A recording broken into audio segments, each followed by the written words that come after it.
Hello guys, welcome back to Living with Flores. If you are new here, welcome. If you are not new here, welcome back. Today we are going to do a little bit of a different video. This occurred to me because my parents were spending the 2 weeks with us and they are now wanting to get backyard chickens. Our video today is going to be about how we raise backyard chickens. It's going to be a super basic video. We're going to go over the things that we do to just have our chickens, so stay tuned. There's gonna be a lot of good tips, I hope.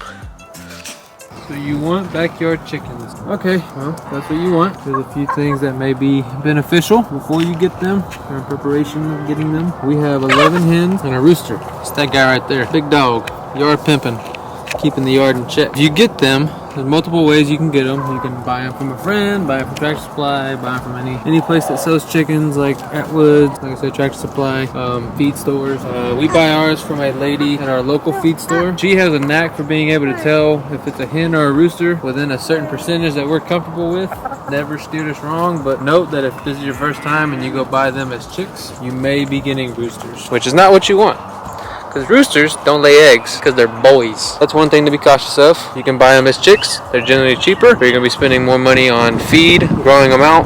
And like I said, if you end up having a bunch of roosters or more roosters than you expected, you're just feeding out dinner, essentially. Because we had more roosters than we needed, we would try and get rid of them, or we'd process them and have them for dinner. I don't know what the ratio is for rooster to hen. You can look that up, but I don't know it off the top of my head. Whenever you feed them out, you got to take into account how much feed you're giving them. So right now, if you look on the ground, we have a whole bunch of scraps. There's mango pits, apple cores, or not apple cores, pieces of apple, serranos, all types of stuff. Do that to subsidize how much feed we have to give them. It does help.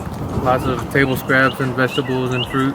They will eat it. They will even eat cooked chicken and eggs.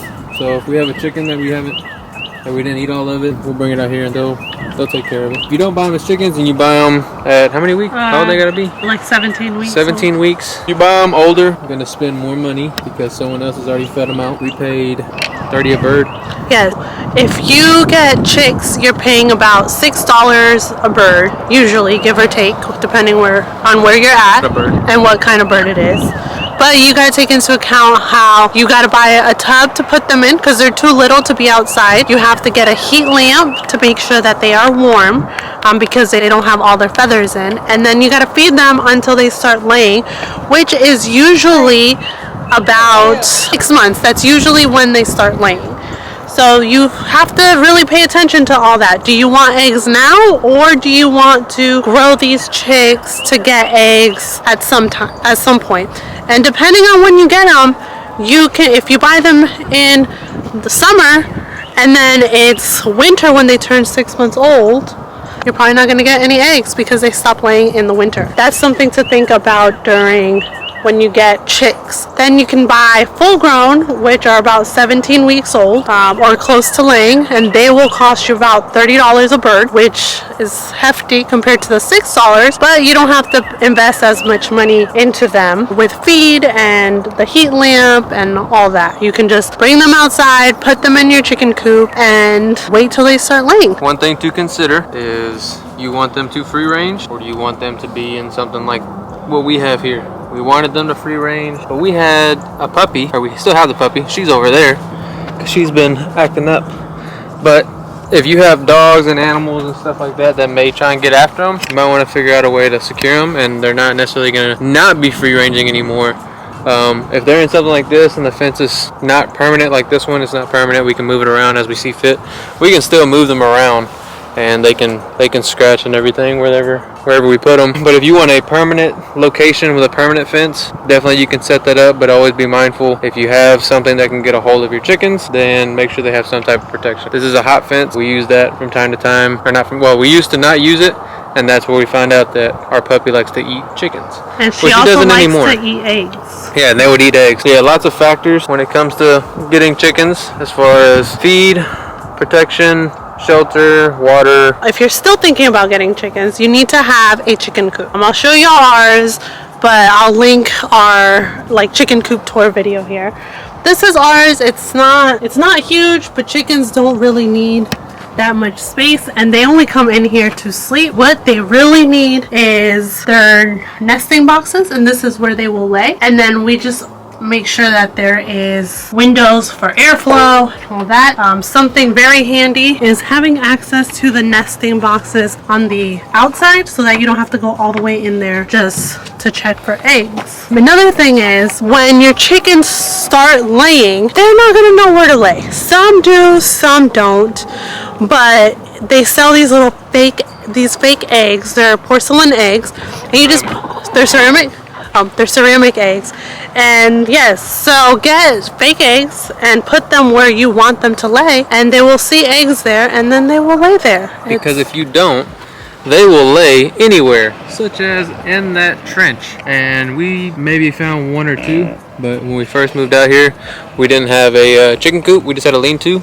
So they would lay where they felt more comfortable and felt secure. Pretty sure they laid a couple of them in there, and we just never found them. So if you don't want to go hunting for eggs, it's not Easter, about to be Easter, but if you don't want it to be Easter all the time, do a fake egg, put them in a coop, and then you always know where the eggs are. Another thing to consider is what kind of bedding you're going to use. There's different methods. Right now we're using wood shavings. Yeah, wood chips.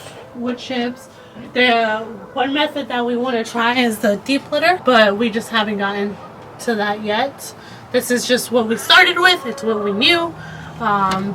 So that's what we did. You usually want to clean it out every time the season changes. So we'll go ahead and clean this out this summer, or towards the end of the summer, and put a whole bunch of new shavings in here. Another thing to consider is what kind of feed you're going to give them. If you're into organic feed, it's going to be a little bit more expensive. You get the organic non-GMO feed for them, just because that's important. Don't forget you can give them the scraps. That does help out a lot. Or if you have a compost pile, I've seen where people will let their chickens rummage through their compost pile, lots of organisms and bugs and whatnot. So if you're thinking about getting chickens just to have eggs, because eggs are really expensive, that might not be a great idea because it is a huge investment. Sometimes it might be just cheaper to buy the egg because you have to make sure you're protecting your chicken. So this portable fence that we have is not a cheap fence. So that's an investment right there.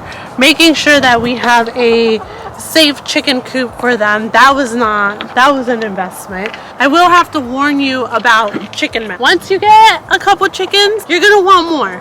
It's very satisfying to come here in the morning, lift our little box, and seeing our eggs there. Sometimes you just want more eggs, and as a family of 5, right? Yes, a family of 5. We go through about 50 eggs a week, right?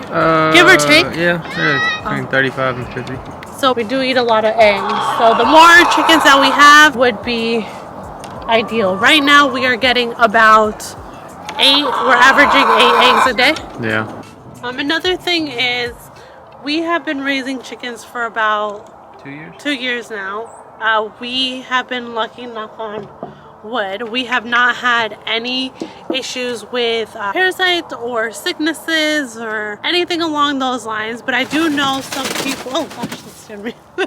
Some people do start out with chickens and they have all these issues with them getting sick or diseases, but so far we have not, so we can't really speak on that. One thing that we do try to do every once in a while is make sure that they have apple cider vinegar in their water.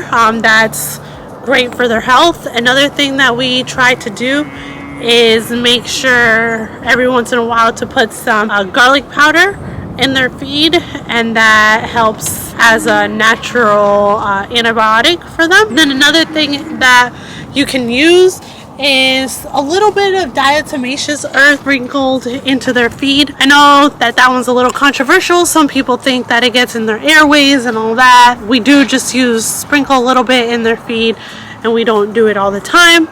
But that has seemed to work for us. Let us know in the comments what works for you, what you have tried, and what diseases, if anything, you have had to treat your hens for. Because I'm sure down the road we might have to deal with that at some point. But that is pretty much all we have for you today on raising backyard chickens. This is a very basic video. If you want us to go more in depth, let us know in the comments.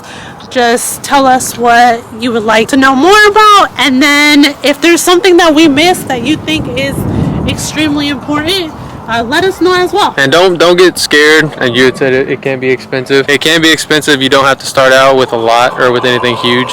If you just want to try it out and get, you can get 4 chickens or 5 chickens. Get them as chicks and breed and feed them out and see what happens from there. If you feel like that's a good number to manage and that's good enough for you and your family, then that's great. Last thing, check your local deed restrictions, local code, because I don't want you having to deal with any of that. Some communities and places that don't like it. Whenever you have backyard chickens, check your own, do your due diligence and check your local restrictions. And that'll vary from place to place, state to state, but make sure you cover your own. And bye. Bye.